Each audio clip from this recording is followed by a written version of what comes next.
وہ نفی میں گردن ہلاتے ہوئے بولا، میں صابری کی لاش کی بات کر رہا ہوں جی۔ اس کی لاش جھاڑیوں کے اندر بڑے بے ڈھنگے انداز میں پڑی ہوئی تھی۔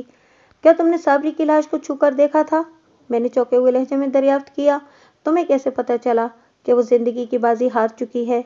تھانے دار جی، میں نے اس کی حالت کو دیکھ کر اندازہ لگا لیا تھا کہ وہ مر چکی ہے، شوکت نے گہری سنجیدگی سے بتایا۔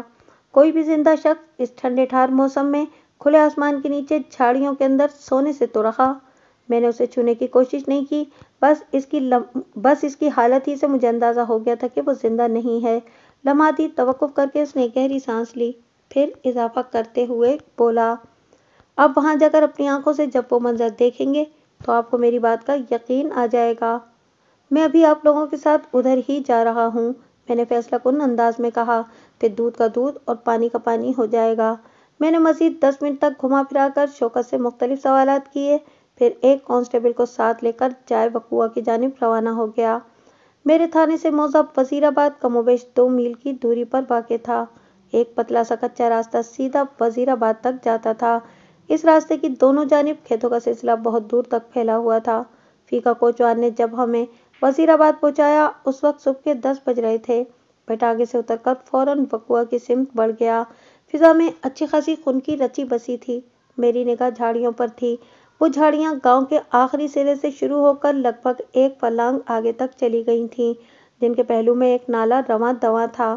یہ نالہ یقیناً موضع وزیر آباد کے کھیتوں کو سیراب کرنے کا فریضہ انجام دیتا تھا۔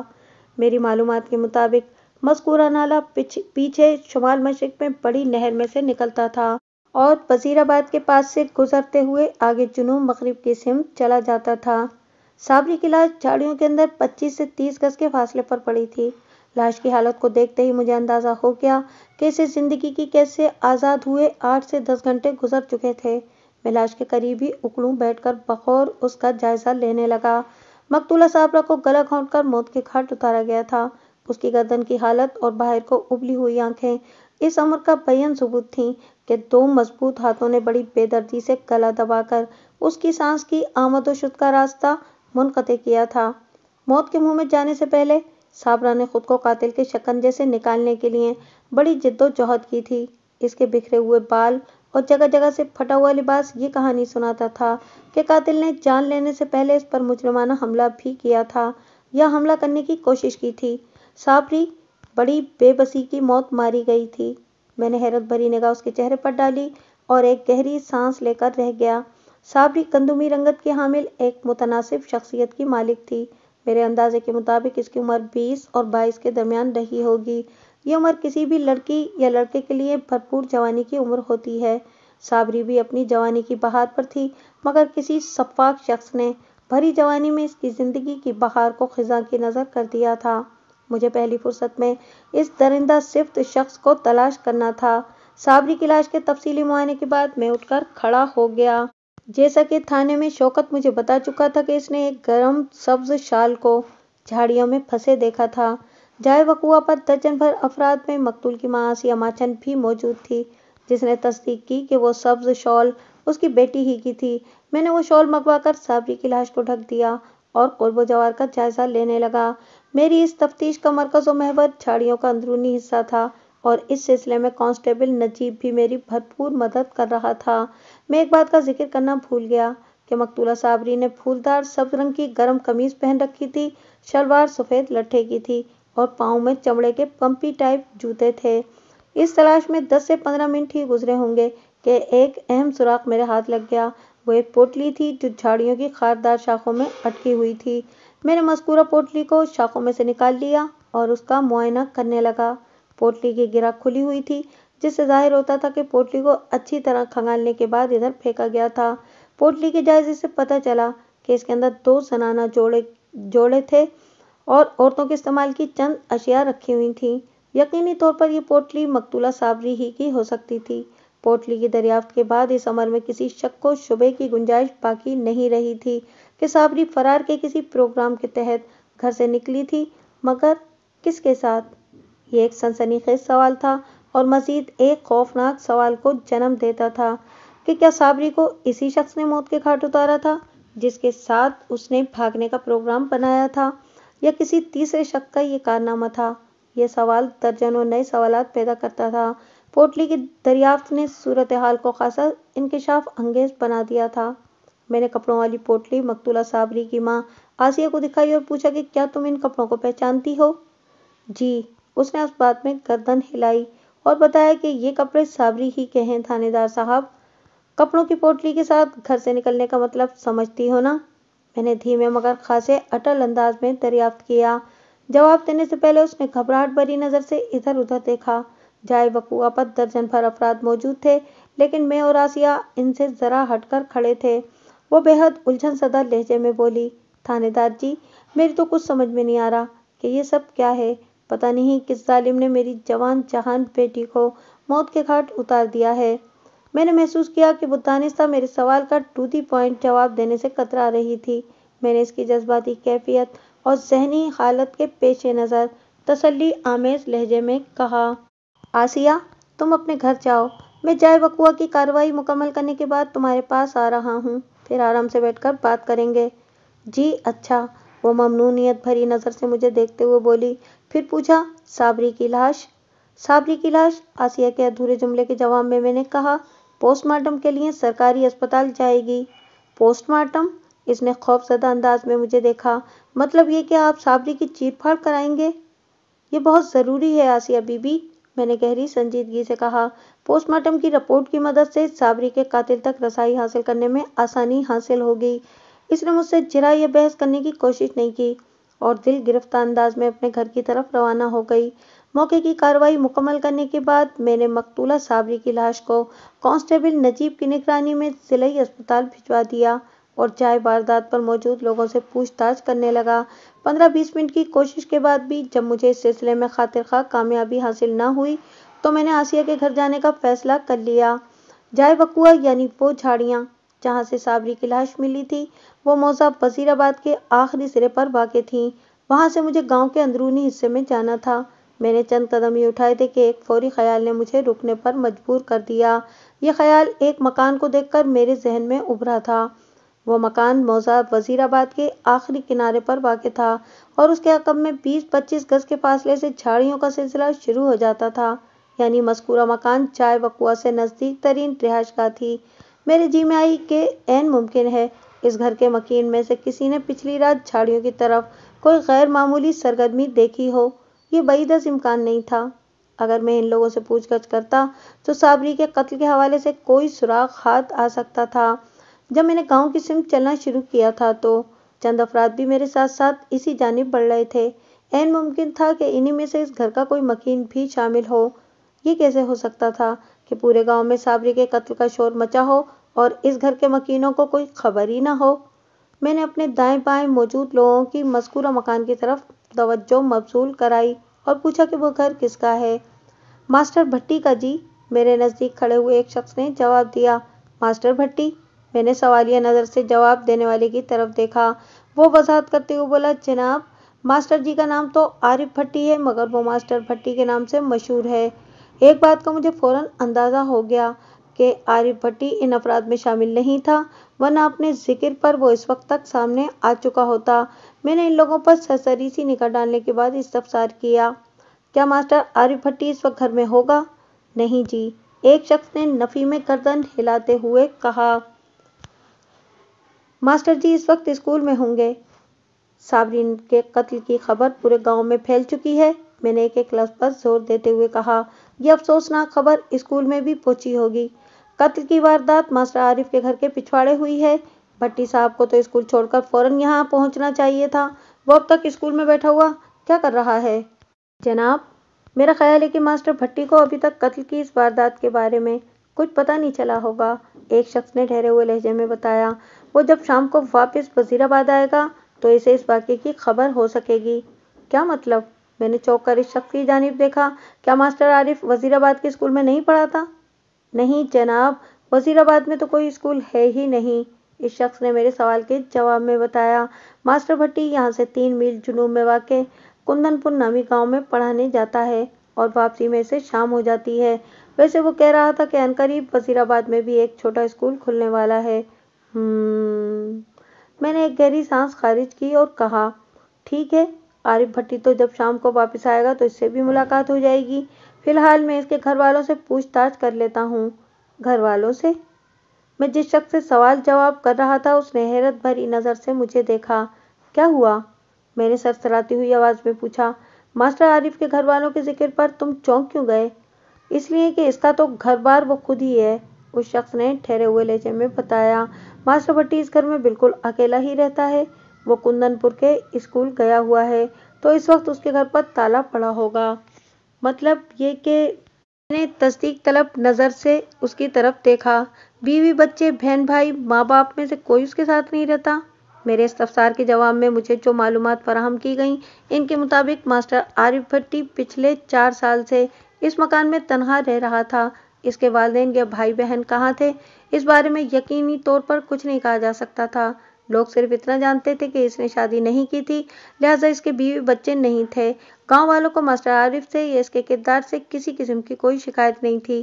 وہ سب کی نظر میں ایک امن پسند اور شریف النفس انسان تھا۔ وہ ایک خاموش طبع اور تنہائی پسند شخص کے طور پر مشہور تھا۔ عنایت حسین کریانہ فروش وزیر آباد کا واحد رہائشی تھا جس کی دکان پر کھڑے ہو کر ماسٹر بھٹی تھوڑی گپ شپ کر لیا کرتا تھا۔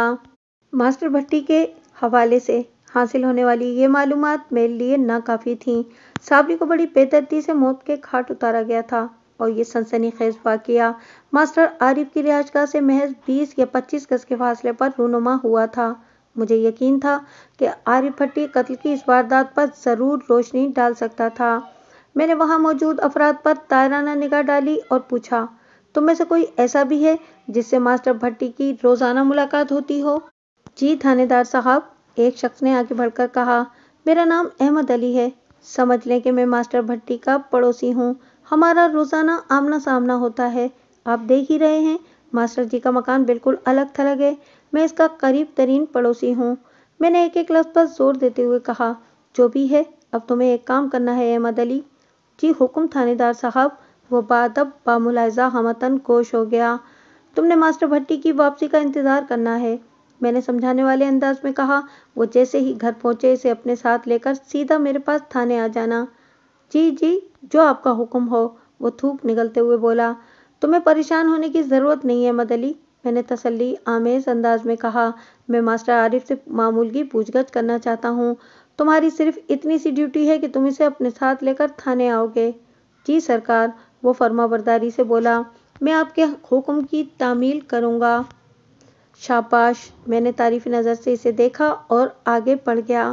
وزیر آباد نامی وہ چھوٹا سا گاؤں لگ بھگ 100 گھروں پر مشتمل تھا، جن میں سے 80 گھروں کی آبادی ایک جگہ اور 20% ذرا ہٹ کر تھوڑے تھوڑے فاصلے پر اکا دکا مکانات کی شکل میں تھی۔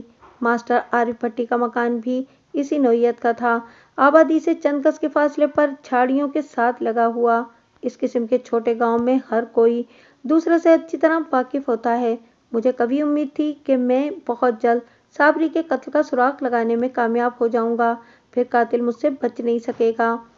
آسیہ ماچن کا گھر وزیر آباد کے اکثر مکانات کی طرح ایک چھوٹا سا کچا گھر تھا اور گاؤں کے وسط میں واقع تھا۔ اس خاندان میں صرف 3 افراد تھے، یعنی آسیہ، اس کا شوہر جلال الدین اور اکلوتی بیٹی صابرہ بی بی عرف صابری، جو کہ گزشتہ رات مقتولہ کا درجہ حاصل کر چکی تھی۔ لہٰذا اب اس خاندان میں صرف 2 افراد باقی بچے تھے، آسیہ اور اس کا دائمی مریض شوہر جلال الدین۔ جلال الدین کو ٹی بی کا مرض لاحق تھا۔ وہ دن بھر چارپائی پر پڑا کھانستا رہتا اور خون تھوکتا رہتا تھا۔ اس کی حالت کو دیکھ کر یہی لگتا تھا کہ وہ چند ہفتوں یا چند مہینوں کا مہمان ہے۔ بہرحال جلال الدین سے کسی قسم کی پوچھ گچھ بے سود تھی، اس لیے میں آسیہ کو لے کر اس کے گھر کی بیٹھک میں آ گیا۔ آسیہ نے تندور اور بھٹی اپنے گھر کے صحن میں ہی لگا رکھی تھی۔ اس کے گھر کے باہر نصف درجن کے قریب مرد و زن موجود تھے، جن میں زیادہ تر اس کے پڑوسی تھے۔ وہ سب صابری کے قتل کے حوالے سے بہت کچھ جاننا چاہتے تھے، یہ ان کا فطری تجسس تھا، لیکن میں نے اس وقت تک ان میں سے کسی کو گھر کے اندر آنے کی اجازت نہیں دی جب تک میں نے آسیہ سے سوال جواب کا سلسلہ مکمل نہ کر لیا۔ بیٹھک میں ہم دونوں کے سوا اور کوئی موجود نہیں تھا۔